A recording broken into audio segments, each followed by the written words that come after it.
Welcome to the Go For It podcast.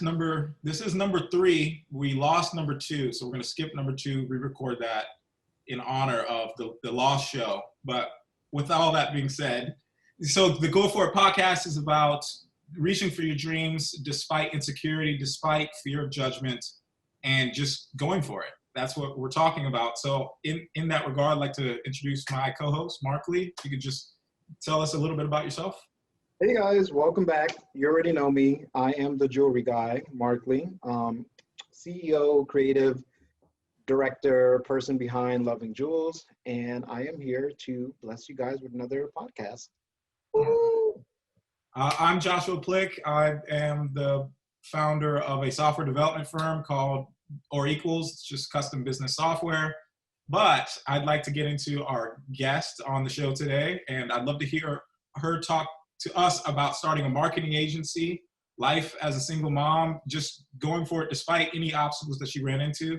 With that being said, I'd like to introduce Erica Johnson, who has a marketing company. Tell us about yourself, Erica. Hey, I'm Erica Johnson, CEO and creative director of ePartners Marketing, where we help busy business owners with marketing design and public relations so that they can attract the customers and opportunities they want. All right. Well, why did you start a marketing agency, Miss Johnson? How did that even come about? So I worked at a few different agencies, and I had my last straw. I was listening to y'all's first podcast episode, and I had a very similar experience where I got tired of them telling me their schedule and dealing with all their clients and me only getting a short portion of their whole deals and all that. So it was like, okay. And I had a lot of clients over the years say, oh, I wish you could help me with marketing. I wish you could be my, back in 2016, they weren't really calling them social media managers like they are now. It was kind of like, well, I wish you could be my marketing girl. That's all they would say. Oh, I wish you could do my marketing for me. I wish you could do my blogging for me. I worked at web.com, Jacksonville Business Journal, and then a very small agency down in St. Augustine. It's called Local Search Solutions or something like that. I can't remember the name, but I know where they are. But yeah, I got tired of running the Facebook and Google ads. I realized that I hated looking at Excel and I hated upselling on ads. Right. And then I fell in love with design on the job. And then I realized, oh, I really like design. So believe it or not, in ePartners Marketing, even though it says marketing, what ends up happening is a lot of people come to me for my design. They love how my aesthetic is. They love how sleek and clean and minimalist it is. It's so different than what a lot of designers are out there doing right now. So that's why people come to me. They come for me for design usually. And then once we talk together, it's never just design. So then they end up getting marketing, or they want my insight on marketing, and also a little bit of their business too, the workflows and the customer experience and all that. We end up talking about a lot of stuff. And before all that, I did go to University of Central Florida where I studied marketing. And I also went to FSCJ. Well, at the time it was FCCJ. So I went to community college, then UCF. And while I was in college, I worked in retail a lot. So I have a lot of experience with sales and customers and the customer experience. And I definitely know a good customer experience from a bad one. And it's helped me in my business now. So that's why I started a marketing agency, to help business owners, because I saw them struggle at all the different jobs I was at. It was the same thing over and over. They were all business owners. They were all struggling. They never could get that help they needed. What made you confident in actually making that jump? So you kind of said, oh, I wanted to make the jump, but a lot of people have those ideas, but the vast majority of people actually don't execute. You have a family to feed. How can you take on that risk? How did you rationalize that? So I had started a blog, ePartners Marketing, back in late 2015. One of my friends had suggested I make the blog. He found me through Twitter through one of my homegirls. And he was like, oh, you like marketing? He used to blog. I used to blog. So he was like, oh, you should do a marketing business. He was like, oh, you should, he really liked what I was doing. And so he was one of my very first clients. All right. And then he introduced me to my second client for logo design. I made a website for him that I made a logo design for someone else. So my first real paying client, he introduced me to this really small ice cream shop owned by a mom and son out of Fleming Island.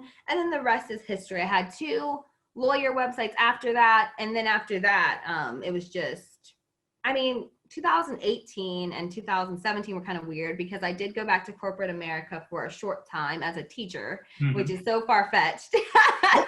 But then, kind of like y'all were telling me y'all stories about how you started your business. Really, I started really getting serious and thinking about this being, I don't like this being my main thing, like taking out the backup plans and all that, because there's always what are you going to fall back on? Back in 2018, when I wasn't a teacher anymore, I was like, okay, this is it. I mean, I had VIP Kid where I was still tutoring, but it was like, okay, this is my main thing. I have to make this work. This is my main income. I have to make it work.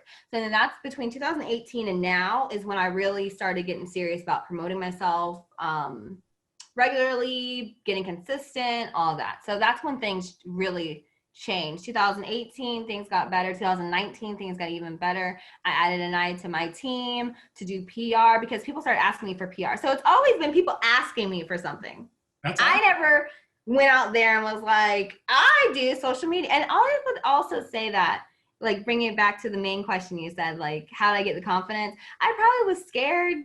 I probably at the time, if I go back to 2016 me, I was probably scared and, like, oh, my little business. You know how it is when everyone starts out, they say my little business because their friends and family say little business. But see, I didn't ask anyone for permission. I didn't ask my mom. I didn't ask my dad. I didn't ask my brother. I didn't ask the baby. I didn't ask my child's father. I didn't ask the boyfriend at the time. I didn't ask anybody. It's funny because that's awesome. The guys that I was dating, I would talk to them about, oh, I want to have a business. And they would encourage me. I had one in particular, he was really supportive. He was like, yeah, you should definitely do that. Great. He was like, yeah, you should definitely start a website design company. But then was never giving the steps because he was a business owner.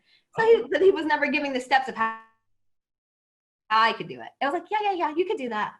But it was never trying to help me do it. But sorry to go all over the place. But like to get my confidence, the attitude I took on was, you can apologize, but you don't ask permission. If I was to sit there and have done like a crowd, like group think, where it's like, I see a lot of people do this on Facebook where they have a hobby and they have a business idea and then they go to Facebook and they want some sort of confirmation from their family and friends. And then they wait. And then it stays an idea for a long time because they wanted that confirmation from them. In my experience, it ain't gonna come. I had a lot of people add me as a friend on Facebook over the years because they saw me promoting my business and my clients' businesses to where it's up to like 3,000 some people. I don't talk to those people. I don't even know half of them. I've never met any of them. I probably will never meet them. But because I was business and they were business, they're on there. But there's sometimes I post something on my personal Facebook, it gets no likes, but I don't care because I have to let them know that I have something going on. So that's how I got the courage. I just had to put myself out there. Me and my kid had to eat regardless. So that's how I look at it. Mentality. And, we all have it. You just have to tap into it. I have a quick question piggybacking off of what you were saying. So what advice do you have or tips do you have for anyone that they want to start a business, they want to jump into something, or even maybe go further in their actual day job, but they're too scared. They let fear, pretty much paralyze them. What would you say to them? Like a one-on-one speaking, off the books to give them that courage to move forward. I would say to go for it. You have to keep your dream alive inside you. I know that sounds really cliche, but you got to go for it. Because let me tell you, when I was on corporate America, listening to y'all's first podcast, I got passed up for jobs I wanted. I wanted to be in sales so bad at my first job. I wanted to be in advertising sales.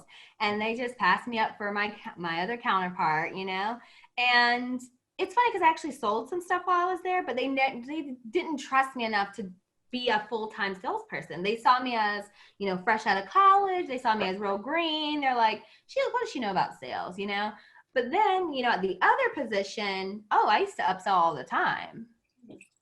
And then I got promotion there. And then after that, that's all I did was sales. Like if I was to go back to corporate America today, they're going to hire me for sales. So I would say never listen to the people that pass you up. I would say always study on your own, whatever, like let's say you're trying to move position or whether it's a lateral or unilateral jump or like you're trying to move up or across to a different department, always be studying something. On my breaks, I used to read books. On my breaks, I was studying the Google exam. Like I was an analyst, but I would study the Google exam because I really wanted to be a Google Ads exec. And then that's where at the last, corporate agency job I had, that's how I became an ad exec, because they were, during the interview, they're like, oh, did you take the Google Ads exam? And I was like, yes, I did. I studied the book That's was like awesome. this big. I studied the whole thing. And even I was discouraged from that because people would walk by my desk, your coworkers, how they are. They're curious, but they're envious at the same time. It's like, it's okay when you're on their same level, but when they see you getting attention from higher ups and stuff, they kind of get kind of sharky. So people would walk by and they'd be like, well, why are you reading that? Like one of my supervisors, he was like that. He was a really nice guy, but he was like, why are you reading? Why are you reading that book? The Lori from Shark Tank, my mom had bought me her book years ago. And so I would read it on my lunch breaks because I wanted to invent stuff. Because back when I was a little kid in second grade, I won second place in the invention convention. And that always stuck with me, that I could invent something. Right. Like literally, that always stuck with me. And I know it's like so opposite of how I appear, but I'm like probably a super geek, okay? So so that always stuck with me, that I could invent something. I could take something from nothing. So coming back to what you're saying with, the fear, if you want more money, you got to ask for it. Like I'm telling you from experiences that I wish I had asked for more money in past situations. You got to ask for it. You have to be your biggest cheerleader. If you feel like that company has a spot for you where you can move up, then try to move up. I would say rub shoulders with the right people. That's, again, something that I wish I had done correctly at corporate jobs. With corporate jobs, I know people that barely do anything, but they get paid a lot of money. Right. So, you got to learn how to play the game. It's a game, yeah. Literally a game. Unfortunate. But It is. It's really unfortunate. That's why I have to. Well, I would say get out. I'm kind of back in it, but I'm in it with a different mind frame now. Before I was trying my hardest to do everything. You can do everything right, but if people don't like you or whatever, you're not going anywhere. That's why I was like, I have to carve out my own path. So now when I jump back into corporate America, I'm like, okay, I'm utilizing this to pay my bills, but I'm working on my dream in the process. And I'm also doing so very quietly because you don't want everyone to know your business, especially your day job, because some people may try to use that against you. Some people may, you just have to be very mindful about the way you move. So that's a very good point that you brought out. And another thing I would say to the corporate America person, whether you're thinking about leaping to your own business or moving up within that business, wherever you are, try to get at least 2 to 3 coworkers that you know a lot about them in a good way, like not being vindictive, but get to know them, get to know what their goals are, help them reach whatever their goals are. That way, when you do move on, they can be references. They can give you LinkedIn recommendations. They can write recommendations for you. When you have your website and you're like, I don't have any testimonials, they're the ones that are going to help you. And then you can help them too to do better. Because that's happened with me, where a lot of people that I worked with web at, we were all in the same struggle. It's like we were all in chains together. So when I left, they were like, oh, she's free. I want to be free too. So I've helped some of them come to freedom. And yeah, I mean, we do that for each other. For real. I mean, for real. We do it for each other. And that's what I would tell someone, like, the relationships are everything. I didn't realize that at the time, but when I was at those jobs, I was always positive. And it wasn't fake. I was a happy person at the time, and then people remember that when they go different places, because that's rare. It's rare to be sunshine or light in a place that's negative. And not that all corporate America is negative. I have kind of like an anti-corporate America streak in me, but yeah, it's rare to be that light. And then if you can be encouraging to others, they're going to remember that. So I would say wherever you are, whatever path it is, facing the fear, don't give up on your dream, work on it at your own pace. But as soon as the opportunity comes up, please leave. Right. But don't forget about the people you left behind, because you need them for recommendations and stuff like that. And I think a lot, like I have a client right now, she left a 26-year career, and it was like, okay, she's venturing out on her own. And I was like, okay, well, let me get some letters of recommendation to put on your testimonials, or where's your testimonials? She had to like beg people. And she was in that game for 26 years. So I don't want that to happen to anyone else. Right. So you mentioned Shark Tank. So I want to bring up Mark Cuban. And you actually echoed a few things from his book, which is How to Win at the Sport of Business. It's like a really small book. It's just it's like a compendium of a bunch of his blog posts. And a few things you echoed were, so what he got started selling software, that's how his career started.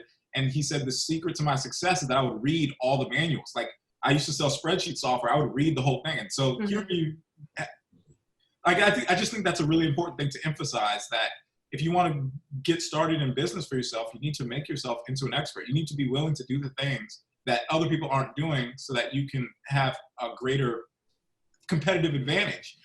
But something I do want to touch on is, I'm looking at your bookshelf behind you too, something he also mentions in his book.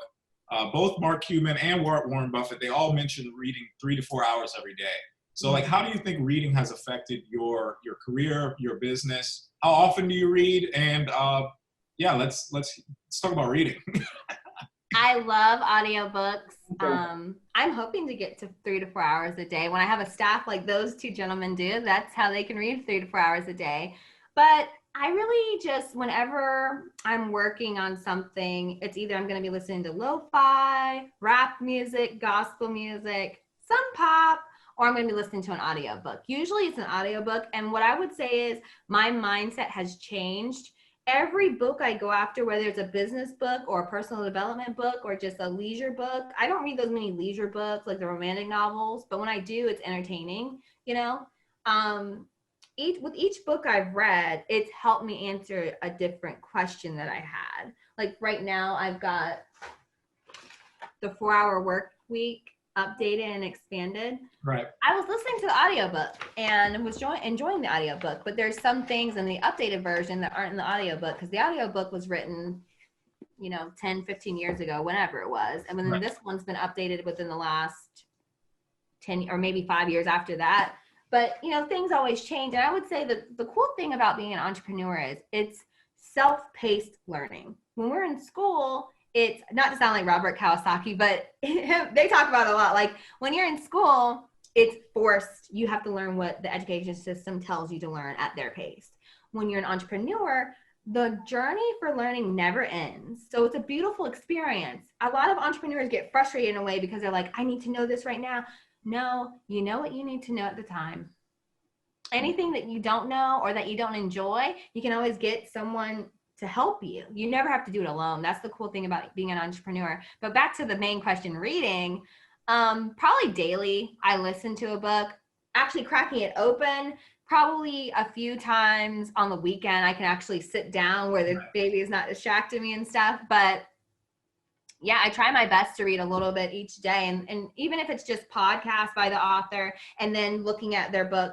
And I would say what I try to do is when I'm looking for a business book, I look at not just are they a 6-figure earner, because a 5-figure earner can teach you something. Someone just starting out can teach you something. It's just, can they answer that question I'm trying to answer at the time? And I like to pull from 7-figure earners, 6-figure earners, 8-figure earners, because I feel like if I'm reading what they're teaching me, that gets me steps closer to where I want to be. Right. I look at them as mentors in a way, even though I've never met them. Sure. Were you going to say something, Markley? No, I was going to say I do the same thing. So, Yeah. I mean, you don't have to necessarily meet somebody. If they have good content out there, you utilize that for your benefit. And then maybe you can take that, make it your own, and help others, interpret it their way. Yeah. So, definitely. I was going to say the biggest thing I realized with the books versus just the blog posts or the YouTube videos, they will sit a lot of gems in their books, I must say. Right. A lot of hidden gems. You can't get it any other way but to pay the $27 or $14 or $11 or $10, $4. Right. Yeah, I'm a huge proponent of reading. I've read my whole life. That book, How to Win at the Sport of Business, $4 or $3, and it's like you're getting advice from a billionaire. Talking about sweat equity, talking about reading the manuals, talking about, all kinds of different things that I've taken in my own life. I do want to touch on something that you mentioned that I've come across in my own life. You mentioned about asking for more money. Mm-hmm. And at my last job, I was an engineering manager for a small startup, and we were hiring developers. One of the developers I hired was a female developer, and she did great on the entrance exam and all of our tests and stuff like that. I was super excited to hire her. And so I asked her what salary she was seeking, and she undercut pretty much it's considerably all the males that I had hired. And because it's a startup, I was working closely with the CEO at the time. I said, I really want to, I don't want to use her name. I said, so I'm going to use a fake name. I really want to hire Kathy, but, so yeah, I said to Derek at the time, the CEO, I want to hire Kathy, but crap, I forgot where I was going with this. Essentially, my CEO was really excited to hire her because it was so cheap compared to everybody else. He was like, oh man, if she's qualified and she's coming in cheap, hire her. And so as time went on, about a year went by, and I started feeling really guilty about it. It wasn't my money to bestow upon her, but I eventually said to my CEO, I was like, dude, we got to give her a raise. Everybody else is making 25% more money doing the same work. And I said, we have to give Kathy a raise. So I ended up giving Kathy a raise, and I had a meeting with her, and I asked her, I said, why did you ask for so little? You're one of the most qualified developers I've ever seen. And she said, oh, yeah. And she kind of like passed it off on being a female. She said, hey, you know, women, we don't really, if anybody's listening to this on audio, Markley's waving his finger saying, no, no. Listen, I am not, as you guys may know, I am not a female. I don't identify as a female. But one thing I will stand with is women and their rights. And listen, I've learned some of my most amazing techniques, some of my most amazing skills from women, starting with my mother, my grandmother, my aunt, and, you know, people in the workforce. Some of my best friends are women, and I would never let them shortchange themselves. And I would never let other males shortchange them. And I'm very adamant about this, but I don't like that they've been treated unfairly for so long. And it's not fair, it's not right. And they're smarter than a lot of these guys. They bring the creativity. Women are stronger, and that may be controversial, but it's true. They're stronger. They bear children. They hold down the household for a lot of families. They bring in the money. They're creative. They're beautiful. And I just feel like to do all of that and to be underpaid, passed over for raises, not listened to in meetings, I don't stand for that at all. So a lot of times, even if I know there's something that I can do, I will pass it on to my female friends or associates. I'm like, hey, you take this opportunity because I know my privilege as a male. And I'm like, you shine, because I know it's 10 times harder, especially if you're a woman of color. Mm-hmm. So you take that platform, and I'll take my back seat, because just because of how I was born, I have so much more privilege. So you shine on that. Sorry, but go ahead and continue. Sorry, but not sorry. Well, I just want to get your perspective, Erica, based on, like, I know what you said, you got to ask for the money, but then I also spoke to a female developer who was very talented, and she was like, oh, you know, I just wanted to get the job. And she just didn't have the same perspective as the men who interviewed and they asked for more money. Like, what are your thoughts on that? That's from personal experience. I learned the hard way. I learned 3 times in corporate America, and then I learned in my own business that when you're a business owner, you get to determine what your price is. And that's the power that a lot of business owners, it takes them years to realize that. Right. They'll think I have to be at a market competitive. It doesn't matter what they charge. If someone wants to sell 14 karat gold for $2, that's their business. If you want to sell it for a couple thousand, that's your business. So what I've realized being my own business owner is that if I don't say the price, or if I don't make it what I feel like I deserve, I can't get mad. The customer is going to pay what the customer is going to pay. And the customers love a deal. So just like you said with the CEO, he was happy because it's right. Like, oh, this person's going to be so much cheaper. She's going to work so much more. But also something I've learned as a business owner is your cheapest customer costs you the most. I'm pretty sure with that girl, she probably worked extra hours and stuff, right? She did the best work, and y'all were like, keep producing. And that's what led to my guilt. She was awesome. And it was just like, she's getting paid 20% less than people who are either doing as much or less output. That's just, I couldn't live with it. That was another reason why I had to leave corporate America. When I hear these stories, it's very heartbreaking because it doesn't make any sense. And a lot of times in my former position, even currently, people who are training me are women, all of these things. And I sometimes will hear their salaries, and I'm like, you're kidding me. Mm-hmm. But then you have this mediocre guy come in, and they're just paying him top dollar, and I'm like, why? Because of how he was born? I'm like, please throw that in the trash and bring the women who are truly running this department and pay them what they're worth and give them their recognition. So I'm not here for it. And shout out to all my female entrepreneurs and my females and my women in corporate America, because Yes. it's hard. It's a game, and you have to really play that game. And I see you, and I feel you, and I'm proud of you, all of you. Yeah. So something I did want to ask you about, Eric, is in just about marketing in general. I've worked in 3 small companies in the course of my career, and every single one of them did not value marketing in general. Like none of them like invested significantly in marketing their business, developing a brand. I just think it's worth telling small businesses the value, because I also worked at a marketing company in my career, so I understand the value of it. But I'd love for you to tell the world, anybody who has a small business, why marketing matters. So I'm glad you brought that up, Josh. So there was a company that I worked for really, really early in my career, my second internship down in Orlando. And my supervisor got let go because they were downsizing. And I'm trying to think what year that was. That was back in 2011. So it wasn't the crash of 2012, but we were still lingering from the crash of 2007. And down there, they were a cleaning company, but they were based out of Australia. We were in the US headquarters. Well, they had downsized a lot. And you'd think that they would keep on the marketing person, because the thing is, a marketer does not just do social media and billboard ads and ads, right? The marketing is, especially his role, he was the business development. So he was the one going and meeting with clients and closing deals. Now, the CEO did that before he hired the other man on, but understand, the CEO then, when he fired that guy, he had to be the one closing deals. Mm-hmm. And there weren't those many more deals coming in because they weren't used to dealing with him. They were used to dealing with the other guy. So you let the other guy know, and it takes so much time to build a relationship of that caliber, because they weren't just doing a mall in Orlando. They were doing the custodial services for all the malls in Orlando. You get what I'm saying?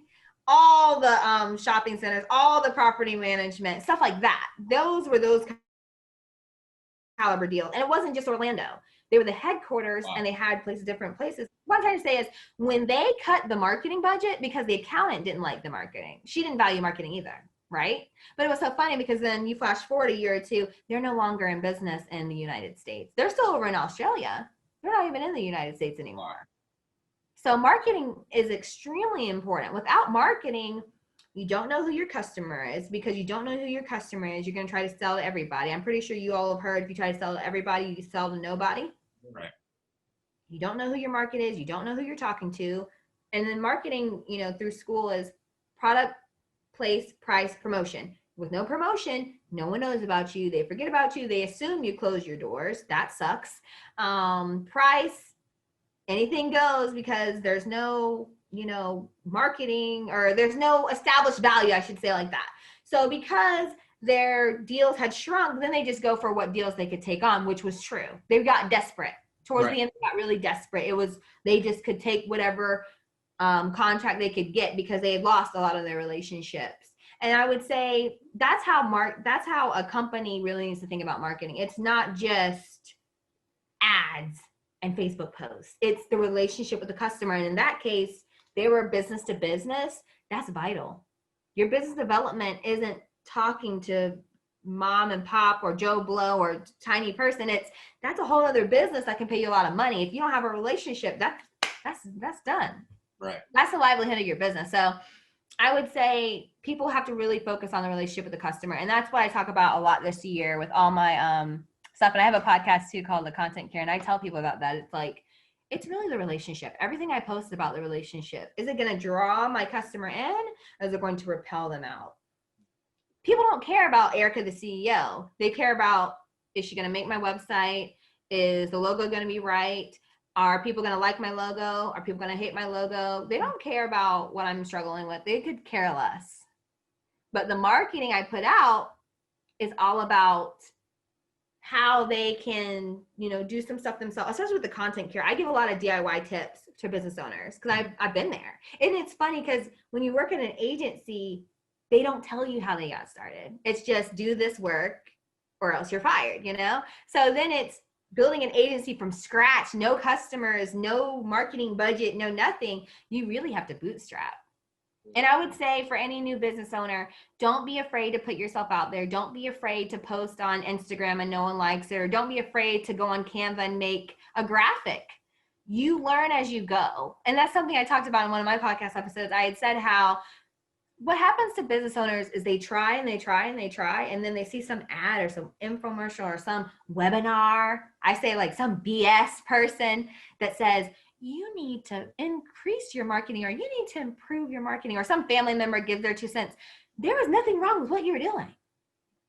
If your customer is shopping with you to where you're getting a customer base and people are liking your stuff and they're leaving reviews, that's who matters. It's only their opinion. They're the ones that are going to help you pay your bills. They're the ones that are going to buy your product. They're the ones that matter. That's what I'm trying to say with all this. Yeah, they're the ones that matter. And marketing matters because, again, it's that connection with the customer. That's all marketing is. It's connection with your customer.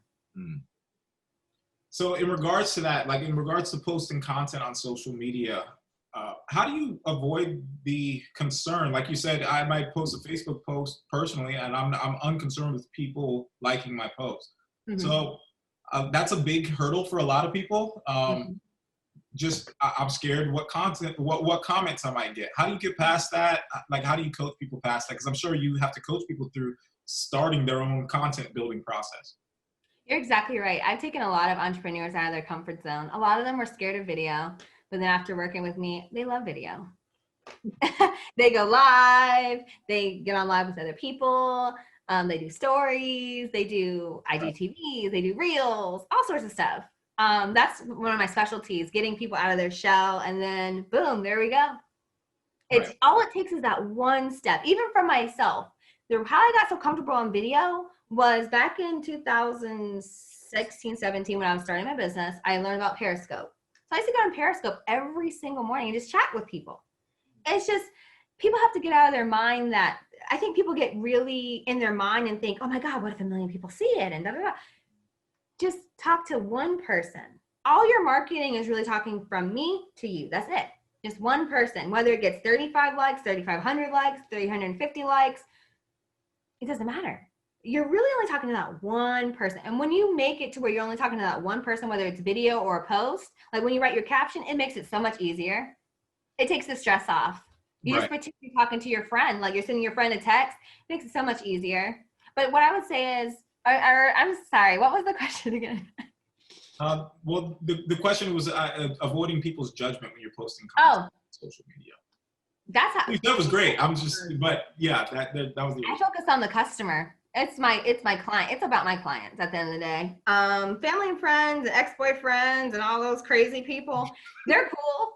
And enemies too. Trust me, I have those thoughts sometimes. What if my frenemy comes over? And that's a little bit of, it's not imposter syndrome, but it's a little bit of imposter syndrome. We think that someone from the past is going to come out and say, oh, Josh or Markley, they don't know what they're doing. Right. We get scared, right? Right. You get scared thinking someone's going to do that. No one's going to do that. So this is the aha moment I've had from reading a lot of books, listening to a lot of TED Talks, and I'm watching a lot of psychology stuff. People are so focused on themselves, they can't even begin to look at somebody else. They're so focused. They're so insecure and focused on themselves. Right. Whether they're customer, non-customer, family member. And with the judgment, I have plenty of Facebook posts on my business page that have 0 likes, 0 interaction, period. But it does, to me, it's more the consistency. With social media, it's consistency. If a customer or a client finds your Facebook, your Instagram, your Twitter, your YouTube, they're not really looking at how many people like it. Because I know plenty of big businesses that have barely any following or barely any likes. It's people go there just to see, are you still in business? If you've posted within the last year, you're still in business. If you have these accounts and they haven't been touched in 2 years, and then they go to your site and then the site says, 4 years ago, they're like, they're going on to the next because they're going to assume you're not in business anymore. So that's another part of the token that I try to explain to people. It's just consistency. I have plenty of customers right now that they never even saw my Instagram. It was funny. I sold a website to a lady. The lady you heard calling me, she didn't even look at my portfolio. She learned about me from one of her friends. Wow. That's it. That's awesome. That was word of mouth. But how her friend had found about me, I mean, we knew each other. We were homegirls, but then, years, you drift apart, life happens, but then came back together because she saw I had a business. She saw I had an agency. If I wasn't consistent with letting people see the designs and all that, because I know there's plenty of designers like that. They get on Instagram and they're these pretty girls and pretty guys too. And they don't even share the designs, and they're designers. They get too into the whole branding thing where they're too busy trying to look like they got it together. And it's like, okay, do you design or not? Right. Do you have the goods? I'm being for real. One right in particular, she's a real young girl, very pretty, very attractive, but she posts half-naked pictures and people go to her for design. I'm like, okay, but you don't show any designs though. What are you saying, Markley? I can't hear. What are you selling? What are you trying to showcase? Like, what is it that you're, okay, I get it. Right. We've seen that time and time again. I mean, even on my own personal Instagram, I can admit the last few posts have been me and my kid, but that's because I have a project I really want to share with the world, but the lady has to finish paying me first. So. For sure. So for business owners like Markley and me who are just getting started, well, not just getting started, but so Markley's been in business for 3 years. I've been in business for 1 year. I think we both are, just off conversations we've had off the podcast, we're both very convinced that marketing is very important. What advice would you have for new business owners in getting into, what would you suggest? Is it online marketing, social, just start from the ground floor? How do we get started in marketing as small business? I would say the easiest way to get the word out there about your business, just starting out, I'm taking myself back to 2016, it was social media. And when you're just starting out, don't even try to judge yourself. You just have to get started. I would say give yourself the time frame of optimization or testing. It should be 3 to 6 months of just testing. Right. Even my own business, when I took 3 months, or not 3, I'm saying 3. When I took 6 months this year between January and June was my highest revenue generating month to date. And then this month's going to be even bigger. And it's like, wow, wait, ever? Over the course of your business? Out of my business. Congratulations. Yeah. During a global pandemic? June? Wow. Yeah. Can we just clap, Markley? That's great. How I did that was I got super serious about my marketing goals. And that's a gift I'm going to share with you and your listeners right now. So this is the thing with social media. And this is something that I wish I knew early on. When we get on social media, there's a lot of smoke and mirrors. There's a lot of people telling you, I'm going to help you get followers. I'm going to help you get likes. I'm going to help you get your engagement up. That has nothing to do with sales.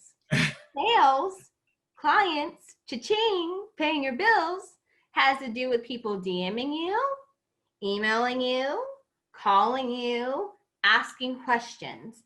Because if they're asking a question, that means they're interested. If they're asking a question, that means I can tell them what they need to know. When someone asks you a question, this is what usually happens for a young entrepreneur or a new entrepreneur. They think it's time to debate. No, that's time to close. Your only job is to close. Markley, I saw that you have an Etsy shop. I have an Etsy shop as well. I've had to raise all my prices so that people wouldn't book me because I'm so busy over in my agency, right? So the thing is, in the very beginning, I had no sales for 2 months. And I know it's like with Etsy, that can be discouraging because you see everybody and their mom say they make 6 figures, they made $10,000 this month, blah, blah, blah, blah. Thing was, I started getting a lot of questions. And so what I did was I made sure to answer the question. I'm not going to tell them every little detail of what I offer. I'm just going to answer their question enough to get them to purchase. And then once we're in a transaction together and they're a client, then I can share with them all the knowledge that they want. But before then, no. And then also I would say with the content strategy I give to business owners, this is something I tell my clients: what and why are free? How costs money. Yes, I have plenty of tutorials on YouTube, but they're very simple stuff. I don't teach people how to make their logo for free. I don't teach people how to make their Squarespace website for free, because that's what people pay me to do, right? I have no problem telling them what software to use, what tools to use, which platforms to focus on, because that's another thing too. You got to focus on where are your customers. If you're on Tumblr in 2020, nothing wrong with Tumblr, but if you're on Tumblr in 2020 thinking this is where my client base is, your client base probably went to TikTok. Your client base probably went to YouTube. They're probably not on Tumblr anymore, right? So it's a few things with the marketing for a new business owner. I would say focus on where are they at. And I know you're like, well, what if they don't have a customer? The beautiful thing about 2020 is you can see your competitor. Where is your competitor? Is your competitor on Tumblr? Is your competitor on Pinterest? Is your competitor on YouTube? If they're there for a reason. And then you can see the engagement, but also just see where are they? Where are they putting their basket? All their eggs, where are they putting them? It's very rare to find a business that's omnipresent. I talked about that before. That's omnipresent, where they're everywhere. If they're everywhere, they've got either a social media team, they have a social media manager, they've taken the time to invest in it and also work that thing to be everywhere all at the same time. Right. Usually a business is going to be one, maybe two, maybe three places if you're lucky. So though you look at those top three and you say, okay, where are they the most active? Wherever they're the most active, that's the one that's giving them the most DMs, emails, calls, consultations. That's where they're generating the most leads. That's what social media really the purpose is from a business standpoint. You want to generate leads, and especially Joshua, what you do, your LinkedIn's going to be your bread and butter. LinkedIn is where your customer base is. Those are high-end software people. They're not looking for a software engineer on Instagram. I mean, right. I highly doubt it. Trying to find my dollar bill. Someone looking for jewelry, they're going to be on Pinterest. TikTok's cool. Instagram Reels is cool. But the bread and butter, especially an Etsy client, but I really hope that in the next few months you open your own shop, because that would be dope, because the perception can be higher. And that's something I learned the hard way. You know, I'm trying to teach you to save you. What about perception? Perception's higher on your own website. Oh, I see. For example, if you offered software engineering through Upwork or any like Dribble or something, Dribble's high end, but Upwork, software engineering, that's a hard one. That's a hard sell to get what you want. Right. That's hard. Yeah, and I've been there before too. Yeah. Another story. I sold through Upwork. I tried to sell on Fiverr because everyone said, oh, I make so much money on Fiverr. Because I wasn't doing $5 designs on Fiverr. I was saying, hey, this is going to be $75. And they were like, because they're used to $5. Right.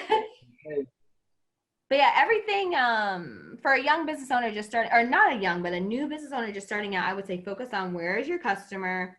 What do you want to say? That's what or why. How costs money. So they got to pay.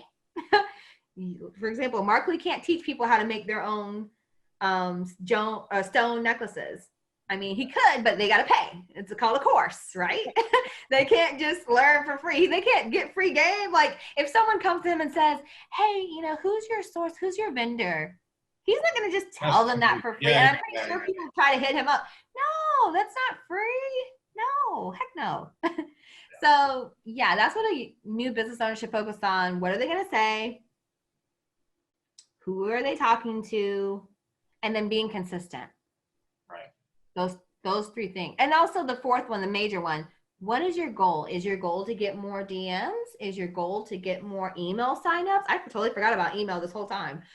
Because once you get them on your email list, until they get off your email list, you can sell them stuff. You can let them know, hey, we have this new thing. We have this new service. We have this new collection just came out. And it's rare that people actually unsubscribe. It takes some energy to unsubscribe from something. You'd be so shocked how many people it takes.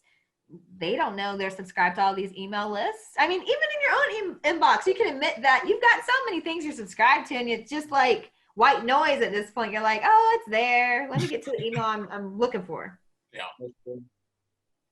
But yeah, that's what I would tell a new business owner, just to focus on real marketing goals. I think a fake marketing goal is likes and follows. Those do not pay bills. Right. I can look at my followers list right now on ePartners Marketing because I have separate accounts. I have my main Mommy and Me account. I have ePartners Marketing. I have the Content Cure, which is my podcast, and then I have Black Girlish, which is the beauty blog that I've like neglected severely. But yeah, and I had all of them with a purpose. The Mommy blog was just an outlet for me. That's where I got into blogging. Then making ePartners Marketing for the business was easy. I already had that habit of blogging, so I could just whip out blog posts. They weren't hard. It wasn't torture. I think sometimes it becomes torture for somebody. Then with Black Girlish, that was an outlet where it was like, oh, I like beauty, I like hair, this is my fun place. And that was that. Then with the Content Cure, that's now where I'm like, okay, I also have passive products that I offer. So if you or Mark Lee were like, I really just want a template for Canva. I don't really want her to custom make it. I want to make it myself. Like if you're a DIY entrepreneur where you're like, I want to get in there. I want to make it myself. I want to be able to, edit it whenever I want to. I offer templates. So I was like, I kind of need some content for the templates. So that's what that is. It's like I'm building up that community over there. That way, when I roll out my different things I have in store, they're already there. Because I did my business backwards. I had a business, then built an audience. A lot of what people say in 2020 is you build an audience, then you build a business. But like I said, I'm a different breed. I'm like, I got to get paid first. I have to eat. Likes and follows, them heart and stuff is not going to help me. So, and I'd say it takes time. And that's why I was saying for y'all, give yourself 3 to 6 months of trying and really being consistent. Then you look at that content, you look at the insights, and you can say, this did well, this sucked, this did well, this sucked. And when I say this sucked, you look at the engagement, but then you can pinpoint sometimes which blog, or not blog, but which post generated DMs, which post, and you can see on the insight, like you can see the stats. It doesn't lie. Social media, that's the cool thing about social media marketing. The numbers don't lie. With radio, you have no clue how they found you. With banner ads, like Google ads, you don't know who really, you can see who clicked it or not, but people don't even really look at banner ads anymore, being honest. TV also, like commercials, they're super expensive. And again, who's to say they really saw it? And then with magazine, especially, no one can really say, I remember this ad that I saw in Vogue 3 years ago and now I'm shocked. No. They're going to look at the big brands in there. And again, magazines is extremely expensive. Social media, free to start, but it takes a lot of time. That's what I'm going to say. It's a trade-off. For sure. I think that's the struggle me and Mark Lee are in literally right now. I think we see the value of social media marketing, but that's the problem. We have to run our business. How do we do the marketing too? And I think that's where, that's where the money's made on your side. Cause like that pain point is pretty much where you can step in. What do you think, Mark Lee or Erica, about that? The time aspect. So my thing is, I told someone this the other day on another podcast. I said, in the beginning, I didn't have a choice. Right. I had nothing else to do. So then that's when I got the stamina of being consistent. And how I look at marketing today is, if I don't post, I'm not going to get a sale. And it's not that the sale happens right then, but you always have to be top of mind. They might not always see your story. They might not always see your posts. So if you take a day off or a week off or a month off, they're going to think, oh, well, where'd they go? They must not be doing this anymore. Okay, I'm going to go to someone else. That's how people are. No, like, for example, you're top of mind in my mind because I follow you on Instagram. You post a lot of content and it's stuff that I like. Like, it's interesting. And so you're just on my mind. I was like, oh, let me hit up Erica about being on the podcast. That's strictly because of your consistency on social media. Like, here we have a success story right here. Of course, it hasn't turned into a sale, but it could turn into a sale. If someone listens to this or you posted somewhere. Sales. What were you saying, Mark Lee? Going to turn into multiple sales. Right. Hopefully. But no, I wanted to turn for sales for y'all too, because what y'all are doing is freaking dope. Jewelry is dope and software engineering is freaking dope. Like, when I saw your website, Mark Lee, I was telling Joshua this before you got on, but I'll tell you anyways, like, I was so freaking impressed by Josh's website because you have all the video testimonials and with the CEOs, and that's golden. Thank you so much. Yeah, that means so much. There's really big companies that they ain't got no video testimonials from their customers. You got to milk that though. Right, for sure. You got to milk it. You have it on your website now, but we got to share that places. For sure. So I just want to offer a quick anecdote about the followers versus likes. I have less than 300 followers on all my social media. So if you heard the first podcast, you would know that my business was in dire straits like 2 weeks ago. That is no longer the case, which is a blessing. So thank you, Jesus, and my client, all that stuff. I was in dire straits, so I was focusing on social media marketing just every day. I was consistent because I had time. Mm-hmm. And that turned into 4 sales meetings over the course of, so I have no followers, very few likes, but that turned into DM. Yes, thank you. Yeah. So I have new business. Oh, my question for you, dun dun dun. I'm turning the table. So, which platform did you focus on? So the platform I love is TikTok. And I actually did get a lead on TikTok. It did not work out, but someone did DM me. I had a video that went baby viral. For me, it has 12,000 views. It's got a whole bunch of likes. It was me. Oh, that's good. Yeah. The rest of my videos are trash compared to that. So, but I got my first success, and now I've sniffed the drug, and now I love it. So, and it turned into a business opportunity. That video is giving advice about software. So you're saying you focus on TikTok. Where'd the other 3 sales calls come from? So one of them came from Instagram, one of them came from TikTok, and another one came from LinkedIn. I was gonna say, in the very beginning, I literally started from 0. I've never bought any followers. As y'all can see, I don't have 2,000 followers. I don't have 3,000 followers. I don't have 5,000 followers. It took me a while to get to 1,000 followers, being honest with y'all. And I went from a long time only being between 0 and 500 followers. Then I just started doing different things. I went from 500 to 1,000. And then now that's where I am, where I'm it's not a plateau yet, but it's kind of like a plateau, but I'm okay with it because the clients just keep coming. So I'm fine with it. That's awesome. Yeah. I think, so I was looking at your Instagram recently. I think you have 1,300 followers, but yeah, I mean, I see your work. I think it's awesome. I definitely want to do business with you one day. So it's just, I think it's really lifetime value. If those followers are people who are actually interfacing with your content, and you're in their face either once a day or every other day, your marketing company is top of my mind because of your social media presence. And that's also, I'm learning from you.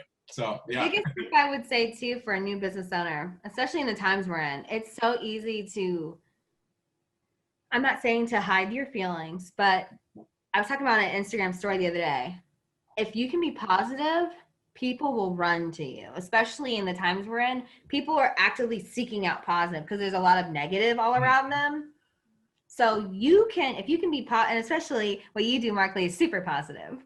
As long as you keep the content coming, people are going to be they're going to be addicted to what you got. I mean, what both of y'all have going on is all 3 of us, what we have going on is so positive. But as long as you keep it positive, people will engage. The leads will keep coming. I had a client, he had a great business idea. It was marketing as well. He did marketing too, but he let his political and religious views get the best.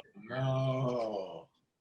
He went on Twitter rants, he went on Facebook rants, and I tried to explain to him that not every client you have is going to have the exact same views that you do on everything. And I'm not saying to mute yourself, because at the end of the day, you have to be authentic. In this interview, this is probably the most authentic podcast episode I've ever recorded ever. But your true self. But take a shot. No. But yeah, this wine's doing good. But I'm you can't offend people, and that really shot himself. Yes. Really shot himself in the foot with that, because people could see it. All his profiles were public, and they could see it. So that hurt him really bad. And he's a great salesperson, but it's hard for people to get past that.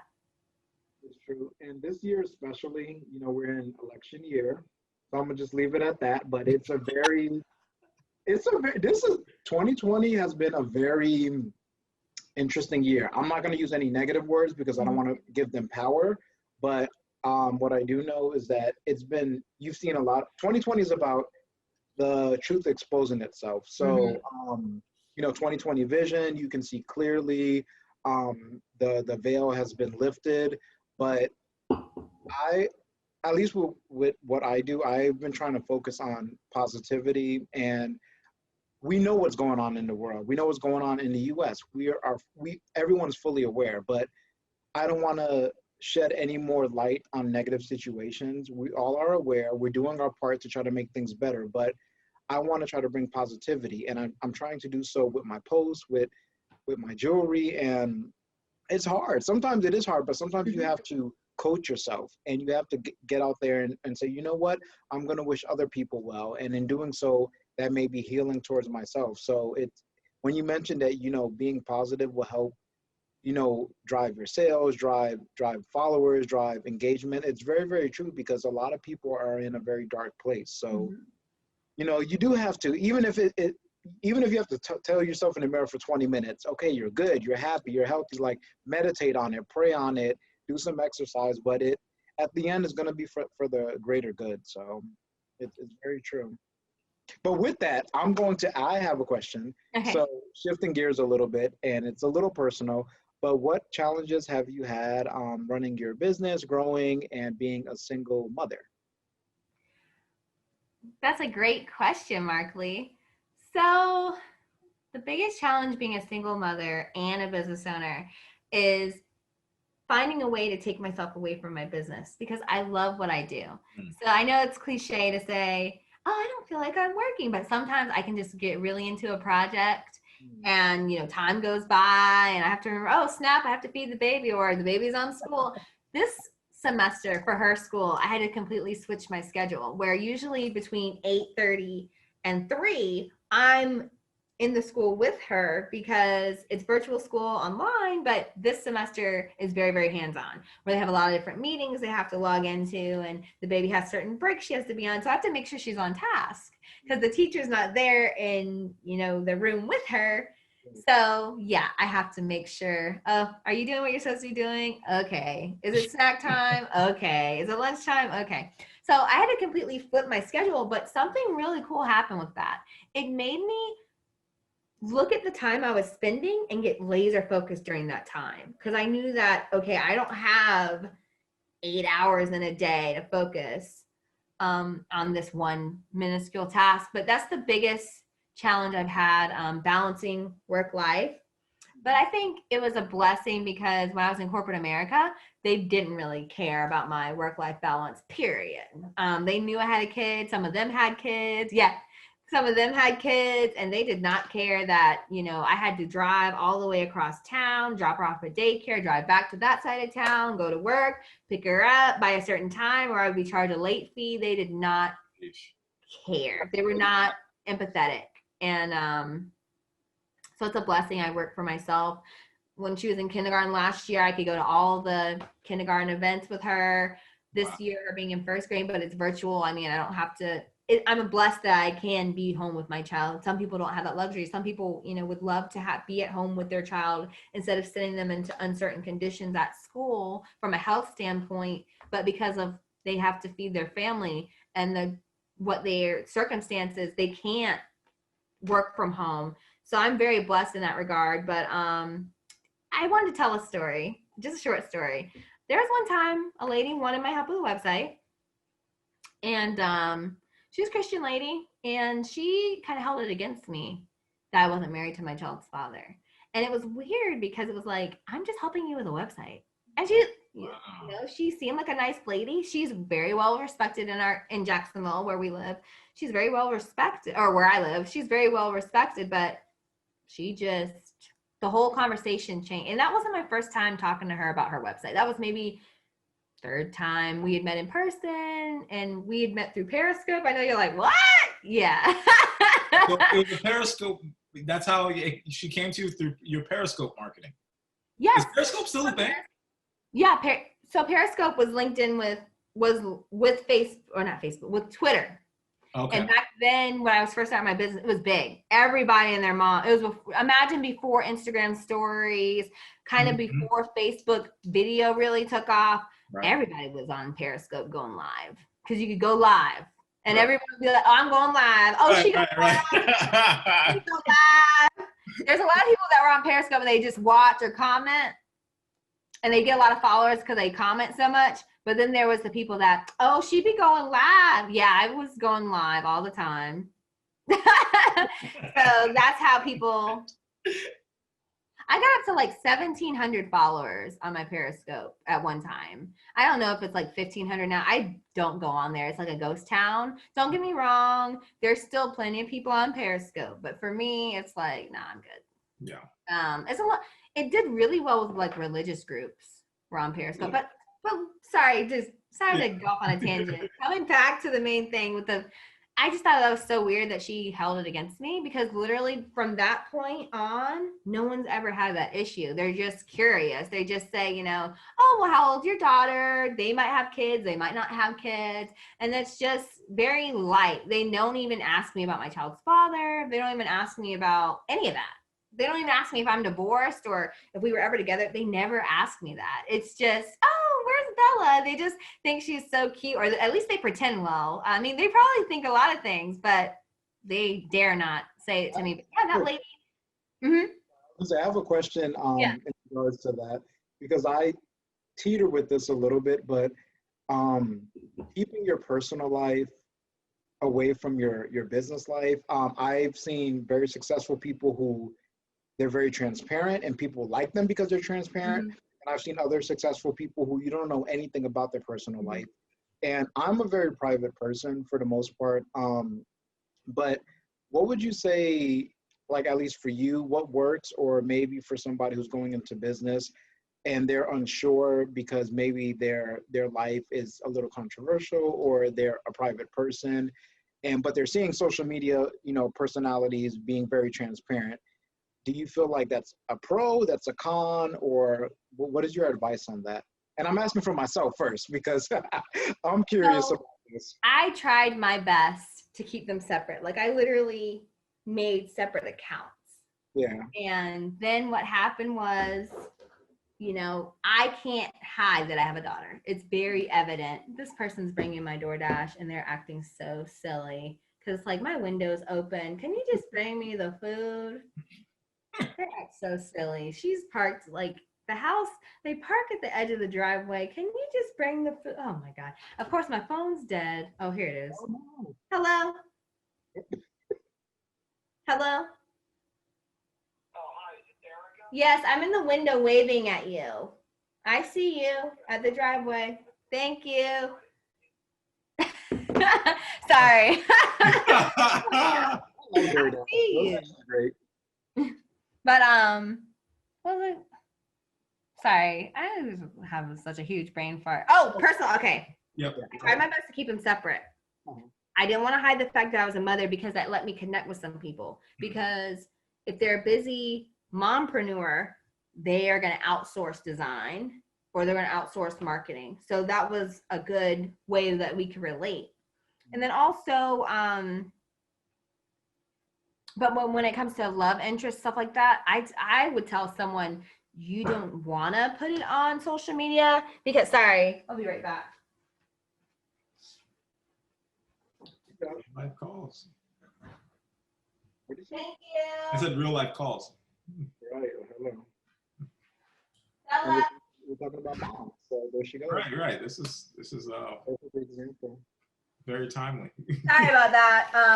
But yeah, I would say keep your love interest off social media for as long as you can. If y'all get married or y'all get super serious, then that's one thing. But if y'all are just, you know, casual where they're still seeing other people and you're not sure, or if it's like super new or something, I would say keep that off. And that's what I've done because, and it's funny because I shared my love interest on my personal Instagram stories the other day, and people were like, oh, I didn't even know you were seeing anybody. And I was like, yeah, I've been seeing him for 3 years, but you see there's no ring here, right? So that means he can disappear tomorrow and there's no hard feelings. I mean, we're not husband and wife. So I would say that's what I would tell someone. Vanilla. That's what I would tell someone. I would tell someone, keep that part of your life to yourself, because you don't know what they're doing. I mean, I'm not saying, oh my God, don't trust them, but you just don't want to be embarrassed. You don't want a scandal like that. Even with my child's father, like, it's funny because he's messaged me through my business page before, and I was like mortified. I was like, oh my God, he found my business page. I thought he was gonna say like crazy stuff, but he didn't. He, went off. When I say went off, he like went on about his day. I mean, okay. Yeah, went off means a lot different. I'm glad you clarified. Yeah. He went back off to his world, over there. So, and he wasn't on Instagram for a long time too. So I don't even know how he came across my business page. It was and it was funny because I had like I said, I had another ex-boyfriend that found me through my business Instagram page too. It's very weird. But, and they weren't public. They didn't say anything weird publicly, but that's always the fear that people have. And so that's why I would say, like, I kept mine separate for as long as I could with my personal life. But yeah, it's just very light. I don't tell them. I know a lot of people, like you said, on social media, they air all their dirty laundry. I'm not that type of person. They have no clue how I feel from day to day. And that's just how it should be, especially me being the face of my brand. So that's a whole nother combo. But because I'm the face of my brand, when they see this, they don't see Erica. They see ePartners Marketing Erica. And it's like, well, who's ePartners Marketing Erica? And then you go through the characteristics of your brand: bubbly, fun, personable, happy, da-da-da. Not that you want to be a fake person, but there's a version of yourself. Just like if you think about like Papa John's, the good Papa John's before he turned racist. The one we used to like. He was happy on the commercials, right? We used to eat Papa John's like crazy growing up. And then that whole scandal happened, and that was that. Me too. I used to love it. I haven't had a slice since then. But think about how happy he was on the commercial. Right. Yeah. Versus then when all that scandal happened, I was like, oh, hold up. So that's what happens with people's brands too. If you decide to be the face of your brand. And I know plenty of business owners that have no desire to be the face of their brand. So yeah, I would say when it comes to your deciding if you're going to include your personal life or not, I would say share certain aspects and not others. Now, if you're really going through something and you feel like it's going to help you connect with your customer, if you feel like they're going through it too, then that's your call. But me, myself, if I'm having a rough day, I'm not going to take it out on them because they didn't deserve that. That's just me though. That's how I think. Some people don't think like that. They want to share everything. Like, I know a lot of bloggers that do that. A lot of YouTubers do that. They don't understand that their audience feels connected to them. And so when they're sad or hurt, their audience feels sad or hurt. So I wouldn't play with people like that. That's just my 2 cents. Thank you for that. Yeah. So what do you think you're going to do now? Oh, I'm going to keep it how it is right now. I mean, if anyone who knows me or truly knows me, they're close to me. But that's a very intimate pass that you get. So I just started recently getting, showing my face on my business page, because I was always very you always saw my famous hand, my jewelry displayed on crystals, but because I like to be behind the scenes, I've always been like that. But I've heard a couple of people saying you need to get out there. Maybe, you need to tell your story a little bit, connect your face with your jewelry.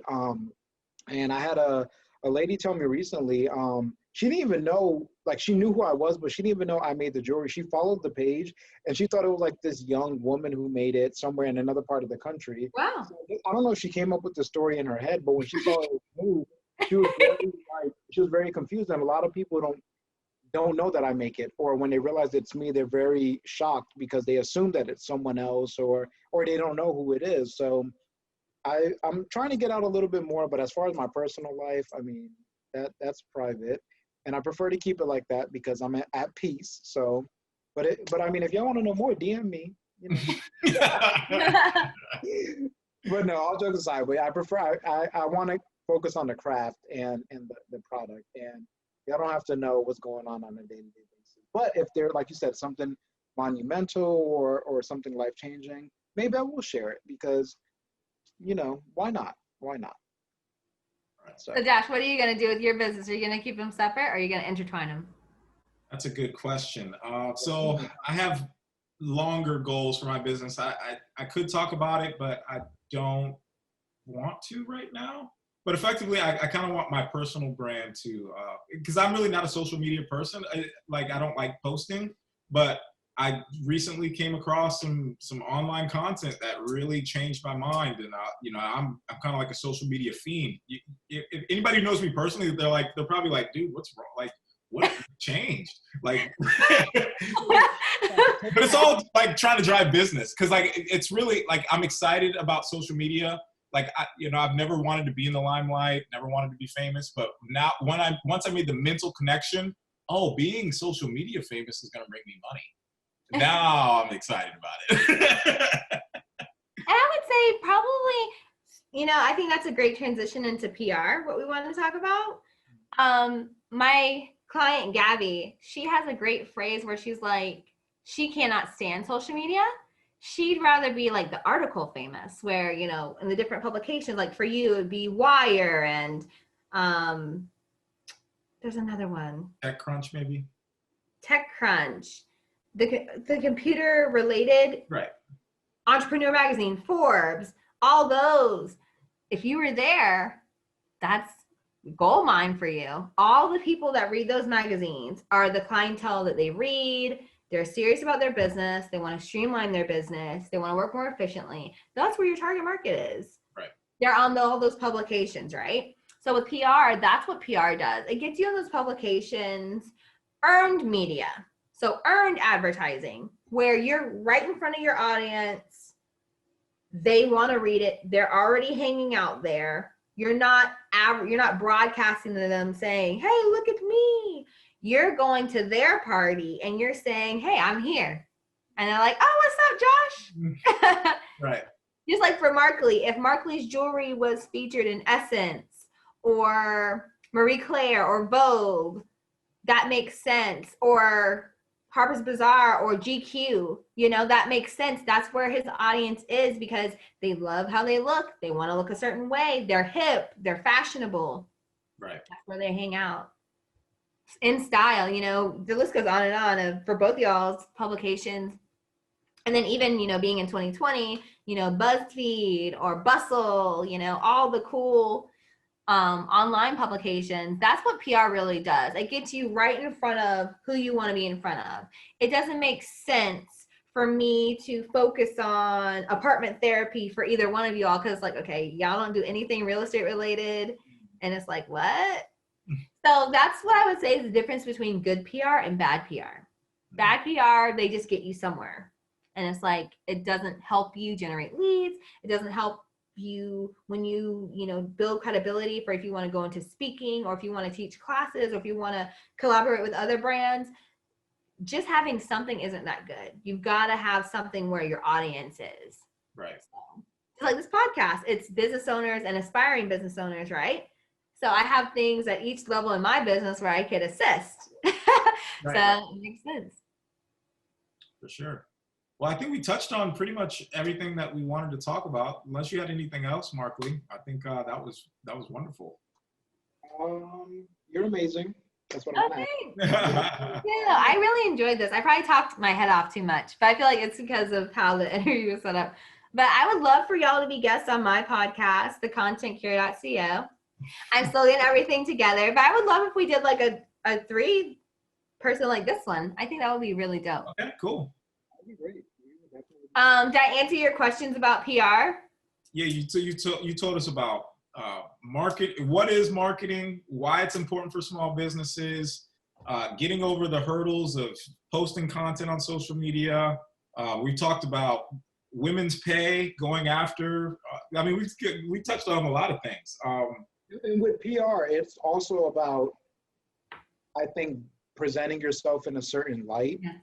Okay, so we've also mentioned personal versus business. That was important because that was my question. And that can be a very big PR issue for some people. Mm-hmm. That can make or break their business. exposing too much information or, not enough. So you've definitely touched on a lot of those topics. So Well, I'm happy that I could help y'all with those and that, I answer y'all's questions. I Yeah. really enjoyed this. Yeah. So, I mean, here's what I'm going to do marketing wise. I'm going to edit this and then I'm going to chop it up into little pieces about different topics that we spoke of. I'm going to post it to a podcast, a bunch of podcast services, probably like 15, post it to YouTube, chop it up, and then I'm going to just have, just advice that you've given us on LinkedIn, probably on TikTok. So probably take some screenshots, put it on Instagram. Oh, cool. Yeah. So. There's one question I had for y'all. Yeah. Dun, dun, dun. Do y'all like Gary Vee? Yes. Josh. I am a disciple. That's clearly what you're hearing is the whole like trunk content and Yes. pillar content idea. What do you think about the pillar content strategy? I'm a huge disciple. If you say anything otherwise, I'm okay with it. But I'm just telling you, like I've already drank the Kool-Aid. Like I'm already gone. I'm already dead. I love the art of repurpose, and I saw Gary Vee at a conference last year. I didn't get to meet him. I didn't pay that much, but I saw him in person at the conference. It was magical, I must say. So yeah, I believe in it, and it just goes along with consistency. Right. Yep. Like even with this podcast, if you get to where you can post a certain day of the week each time, I know that's hard sometimes, but once you get into a rhythm, if you post the exact same day of the week, that way your audience knows, okay, they're going to have a new episode on Tuesdays or Wednesdays or Thursdays. They know to listen in. Right. Train them of, when you're going to have an episode, people look forward to it. Right. For sure. Yeah. I think a lot of people enjoyed the first episode. I'm really sad. We kind of lost our second episode sad. with technical difficulty. Anyway, that's I want to put y'all on Instagram. Is that okay? Yeah, sure. What about Instagram? I'm going to put you on Instagram saying, hey, this is Mark Lee and Josh, and tagging y'all. Hold on. Sure. Is it a video? Is it a? Okay. It's a video. Okay. Hey. How's it going, Instagram? This is Mark Lee. He's the owner of Loving Jules, LUVINGJULES. Come and get this your is Josh. Hey, I'm Josh. I do software development at Or Equals. And I was just a guest on their podcast, and I really enjoyed it. And I'm going to tag their businesses, and they're really awesome. So I just wanted to share them with you. Bye-bye. Yeah, I love shouting out people's podcasts I'm on because then my audience can see it, and they'll be like, okay. Yeah. No, I think you said some really valuable stuff today. Like I'm really excited to post this. And I'm a nerd, so I'm really excited to chop it up and post it like in little pieces everywhere too. I'm excited too, and I'm gonna repost it too. I have a question. Yeah. In regards to the podcast, would you recommend, Josh, would you recommend doing the separate social media page, or what would you recommend moving forward with the podcast? Because the podcast, this is super new to me. I listen to podcasts, but I'm not sure how a lot of the big ones do their podcasts. So would you recommend something separate or just tying it into our businesses, or what? I did mine separate, but but you can intertwine that. Okay. You can intertwine that, and then once you get an audience, then build the separate podcast. That's what y'all could do. Or if y'all like, no, we want to have the podcast separate and then build that audience. And then the cool thing about doing it that way, you can self-promote your businesses. You can say sponsored by Jules and Love, or Love and Jules. You can say sponsored by or Equals. Yeah. Or Equals. Yeah, the wine's getting to me. I must say. You can say that because I have a homeboy. I was on his podcast. So he has Camera Eye Photography, and then they have Fierce Passions, a fashion brand, like clothing. So in each podcast episode, they say sponsored by both their business names. And like it's just a little snippet. I mean, I know with Anchor, you can do the Anchor, sponsor segment. You just record a little segment saying, this episode is sponsored by. Right. And then you're both of y'all's business names. Or you can do one business name in the beginning, one business name in the end, and then, switch them out. and at the end always say, check out, don't forget to subscribe to us on blah blah blah blah blah, and follow us on Instagram at blah blah blah blah blah. So Oh, Josh, we forgot that's to what you can do. ask her where the people can find her. Right. Yes. Where can everybody find you? I'll tag it. They can find me at ePartners Marketing. That's the main one. And then the other podcast is thecontentcure.co. I've been saying .co. So, okay. So is it ePartners Marketing? You're primarily on what, Instagram? Or I know you're on Instagram. What else are you on? I'm on Instagram, Twitter, Pinterest, Facebook, and YouTube. Okay. Omnipresent. And TikTok. But my TikTok hasn't reached 12,000 people. I wish. No. It's not 12. It's one video. TikTok's amazing. Okay. Actually, I do want to mention this about, because I learned this from Gary Vee, but it's actually, I've seen it in my own life. He speaks recently about getting on particularly LinkedIn and TikTok because the opportunity is very big. And I can attest to that in my own life. There's so little content right now on TikTok and on LinkedIn. And so very often they recirculate posts on both TikTok and LinkedIn. Very often your TikTok video, even though it's 2 or 3 months old, it'll show up in people's feeds. My LinkedIn post that I made a month ago is still getting likes, but you don't see that on any other social media outlet. You don't see that on Twitter. You don't see that on Facebook because there's so much saturation. If you're not on LinkedIn, you're not on TikTok. I'm tagging y'all. I'm listening, but I'm tagging y'all too. Oh, okay. Yeah, you should be on LinkedIn and TikTok because they're new platforms. They're reposting content, so it's very easy on those platforms right now to get followers and to get people to look at your content. So you should definitely be on those. So, what do you think, Erica? I think that's good advice, but I mean, do you have any? It is. That's great advice. I was trying to get with TikTok. Like, I have a few TikTok videos. I'll let you critique mine and give me your 2 cents. I have a few that got like a lot of likes, like 50 likes here, 45 likes there. But then the viewership wasn't very much. Like, my very first TikTok had like over 400 something views and 45 likes.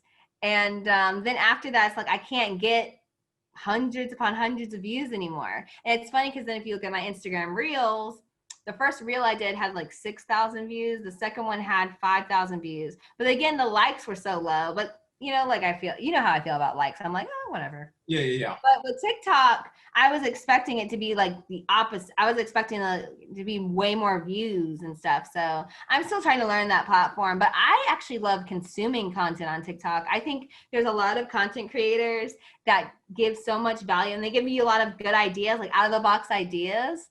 I really love TikTok. I do. I like looking at people's dancing like that, and the couples on there. I don't know why TikTok, their algorithm showed me all these couples, but I'm all for it. TikTok is super entertaining, and it was a breath of fresh air. Like, I downloaded it in probably like March or April when stuff was really hitting the fan, and it brought me so much happiness. And I'm so happy to see so many other people happy. And yeah, it's funny. TikTok is great. TikTok is funny. The comments are funny.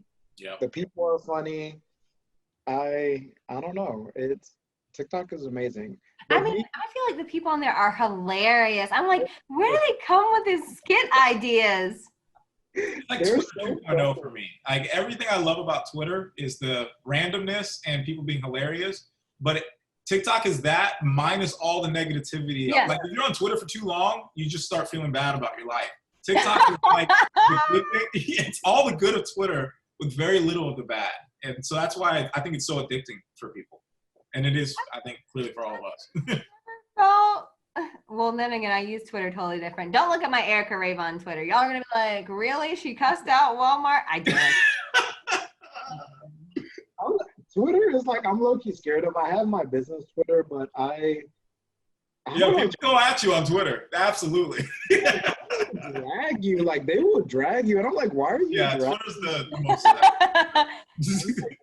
So I kind of like, I post on there and I'm like, okay, I post log out because that's funny. That's funny.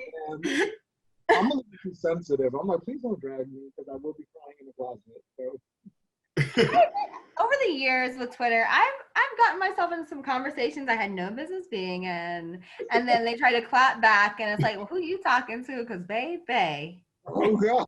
See, I'm yeah, people are always ready to pop off, and I'm just like, I don't understand. I'm like, why are you popping off on level 10 at 6 a.m.? I feel like since we're talking about Twitter, like I feel like it's a bunch of kids from school, like the cool kid, quote unquote cool kids, but then the not so cool kids too. And I feel like they've like joined forces. All the kids from high school have like joined forces, and they like have all the same ideals. And when you say something slightly different, they all will attack you, and it's like, what's going on? They attack you, and I'm like, I see some of the posts, and I'm like, my God, you guys are drag. People are like, oh my God, I had to change my page, I had to delete my Twitter, and I'm just like, ugh. I don't want that type of smoke. But That happened to me on Periscope one time. One time a lady got on Periscope, said something I didn't like, and then I clapped back, and then her and her trolls, she had like way more followers than me, so her and her trolls screenshotted me and like made all these fake profiles with my face, and it was like, holy crap. Yeah, it was crazy. And the video is still there, and you're gonna say, oh, that's a different version of Erica. You're gonna say that's not the Erica we know, because I was just pissed. I was like, don't talk about anything with me. And I fired off. And that's one reason why I don't really go on Periscope that much, because it's with Twitter, so it's those same people. Mm. But understand, what's the song? I'm never scared. Understand. If I want to go on Periscope, I would. But it's just no one's on Periscope anymore anyway. So like, she's famous on a platform. No one's on there anymore. Like, I could understand if she had 40,000 followers and they were all engaged, but it's like, okay, you have 40,000 followers and they're not on there. Like like literally only churches are on Periscope at this point, and foreign people. Like, no one's on Periscope anymore. For real. I'm being for real. Yeah. Listeners on Periscope. Yeah, that's why I asked you. I was like, wait, is Periscope still around? Because when you mentioned it earlier, I was like, wait, I've not heard about Periscope in a while. Yeah. I'm trying to think, when was the last time I recorded?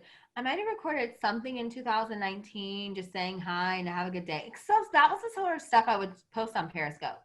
I would give them encouraging words every single morning. Every single morning. I would tell people, that they were destined for greatness and that they were great, they were pretty, they were cute, whatever. The dudes too, I was like, you're cute, you're smart, you can do whatever you want. And I'd be like, bye, have a good day. And they were so happy. People are looking for that. They're looking for motivation. And there was nothing fake about it. Just like you were saying earlier, Mark Lee, if you put something out in the world, whatever you give out, you get back. And so I've realized that. And then also I would say whatever you put in comes out. So whatever you consume, music-wise, books-wise, podcasts, all that, you put in, it comes out.